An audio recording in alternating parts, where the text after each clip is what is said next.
All right, guys, it's Terrell here, aka Gray Man EDC. Wanted to just do a quick video. I recently did a video on when I had purchased my Stoeger M3000, which I am planning to use primarily as my turkey hunting gun. Didn't get a chance to get out there and turkey hunt this year in North Carolina before the season was out, but one of the things I wanted to make sure that I did for this gun was also put on a red dot sight.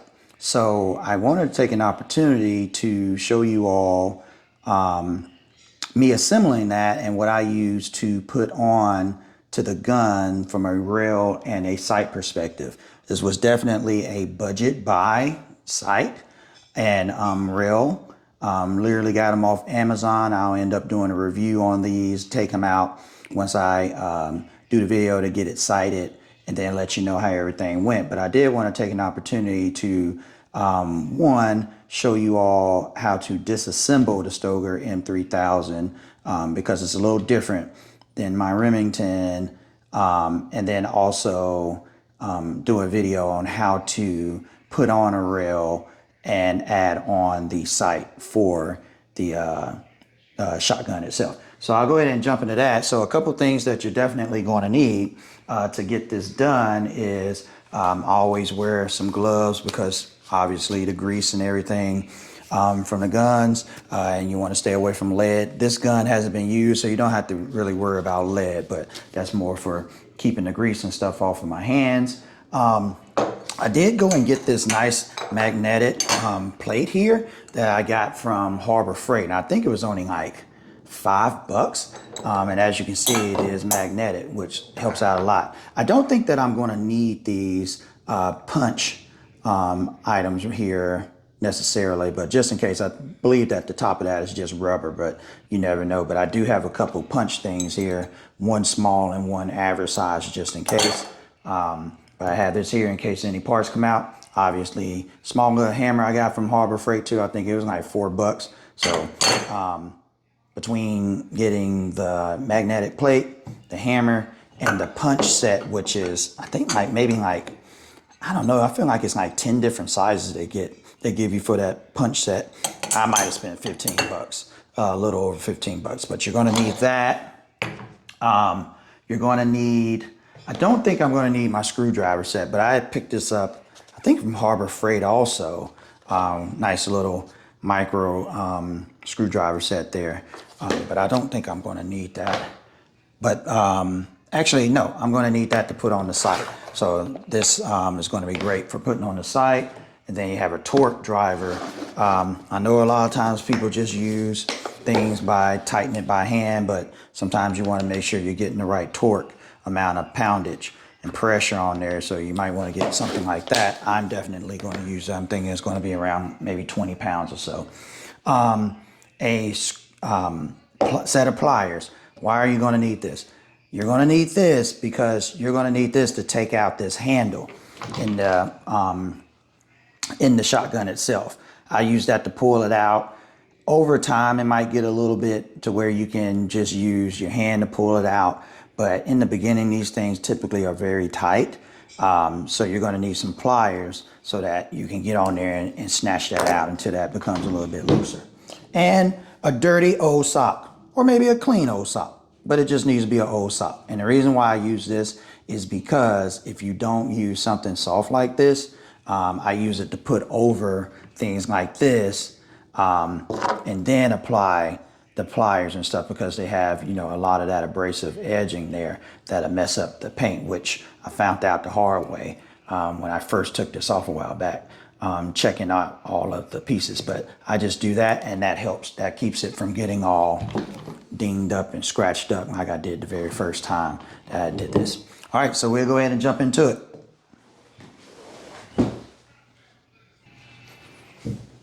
All right, so first thing you want to do, let's start off with just the basic disassembling a Stoeger M3000. So we're going to start out by, because I do have the sling here, we're going to start out by taking that cap off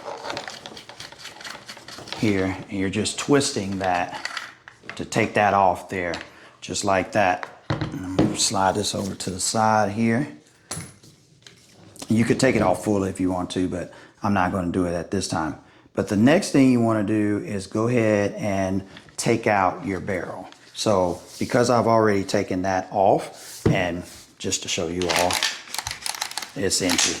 But you just take that off. So once you get that cap off, all of this comes off pretty easily. And then you can leave this like it is, or you can choose to take it apart a little bit more. But just be careful that when you take this part off, this wooden part here, don't just raise it like this because it's actually still attached. You want to bring it down a little bit to get this loop out first. Because if you look in here, that loop is resting against the end of this. So if you just snatch it out like this, and you might end up damaging this part of it. So what you want to do is pull it down, then pull it out. So now we have our barrel out. That's there. Next thing you want to do is, and there's normally a little plug in here that you can just tilt over and that'll come out. So we'll put that over there. And then we have, you want to go ahead and take out this part. So this is the part where I was saying you're going to want to use something to put over that so that you don't mess it up. So then, now what this happens here is, you know, initially when I first started doing this, I thought you had to twist this off or something. It actually comes straight out, and like literally you just pull it out with a little bit of force. So you get up on here, pull that straight out, and then it comes straight out. Now typically I would have that in my hand and it wouldn't shoot out like that. But so once you pull that out, this part just comes sliding right out, and you can hold that and pull it out, but it just comes right out. When you're putting it back, just make sure you're putting it back in the right direction, right? And I'll show that a little bit more when I reassemble it. So you have that out, have our bolt out, and then the bolt is resting. Like if you see in here, this little rectangle part here, and there's the same little rectangle part there, your bolt is basically resting inside of that like that. So there's no way to screw this up because it fits perfectly right into that, and it's sitting in there this way. And then this part is going back over this. So we're gonna put that to the side. Yeah, your spring, you can just slide that right off. And then next thing you want to do is, because I'm trying to gain access of this for this particular reason why I'm taking this apart, I'm trying to gain access to this top part to get these little plugs out to attach the rail. You need to take out this trigger mechanism here. And to do that, you got to get this pin out, and that's a pin there, but you don't start on this side. You want to start on this side.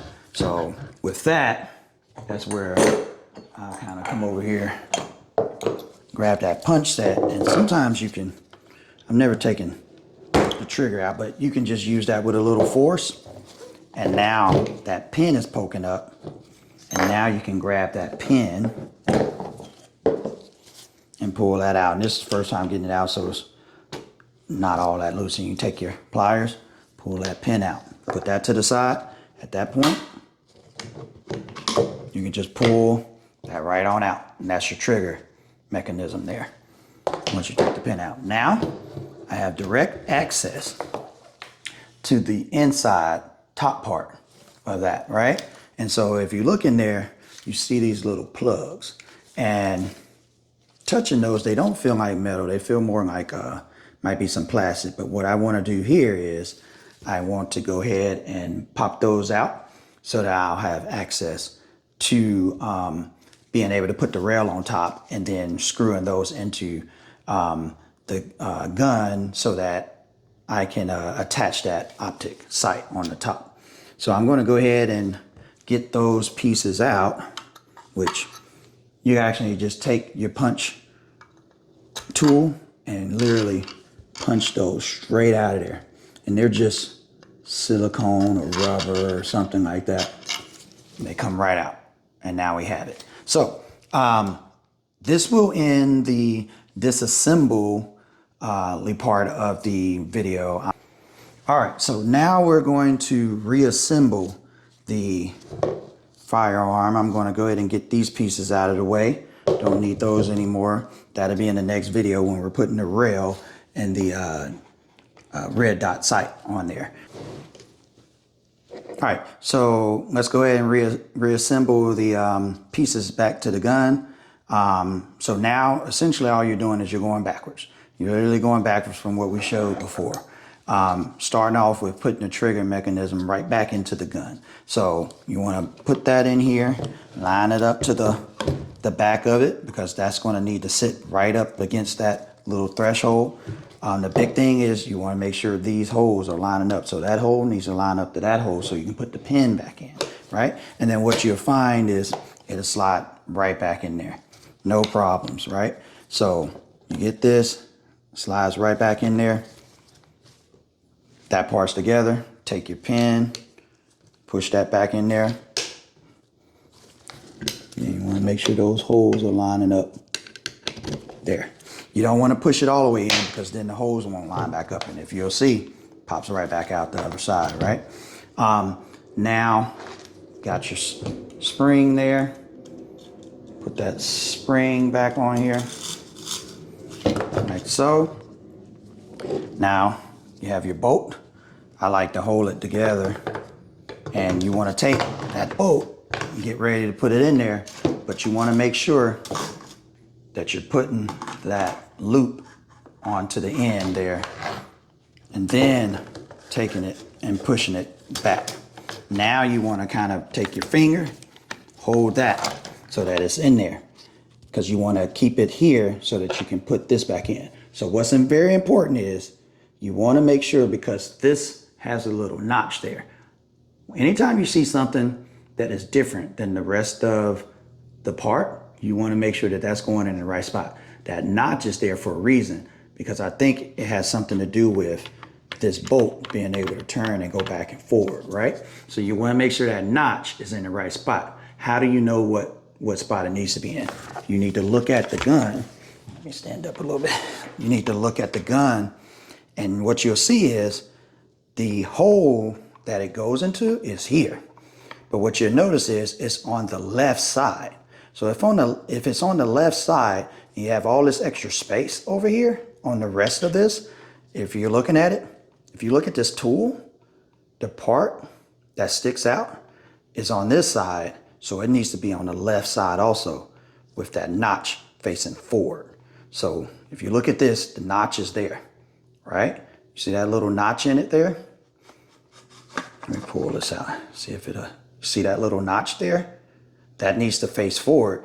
You know it needs to face forward because this piece right here needs to be facing forward also. So if you look at this, that's exactly how it looks here. And that way you know that this needs to go in here exactly that way. And if you do that the right way, it'll go into here and it fits.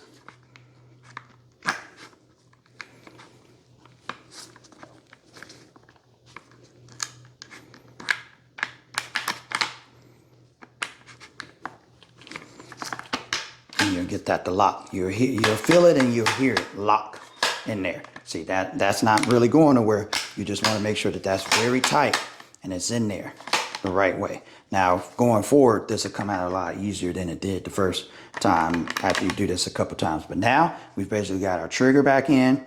We've got our bolt in. We got the spring back on. Now we're going to end up putting that plug back in, literally going backwards. And now putting our barrel back on. To do that, I like to go ahead and put this on, right? It's on there sturdy. Take this, put that in there.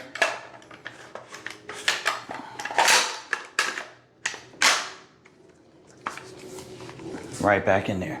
And always make sure that's tight and flush. Now we got it on there, right? Everything's together. Now you want to go ahead and take your cap. Put your cap back on. Take that cap. Sword it back on there. You don't need to put it on super tight, but hand tight. So I get it on there hand tight. It's all back on there. Then first thing you do is check, make sure everything's functional. So you want to check this.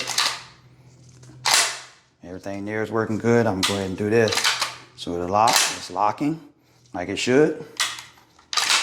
Yep, it's locking, it's releasing. And then you try it without the lock. And then obviously empty. Try the trigger, trigger's working. Lock is working, everything's good. Pull the trigger, everything's good. Now your gun's back together.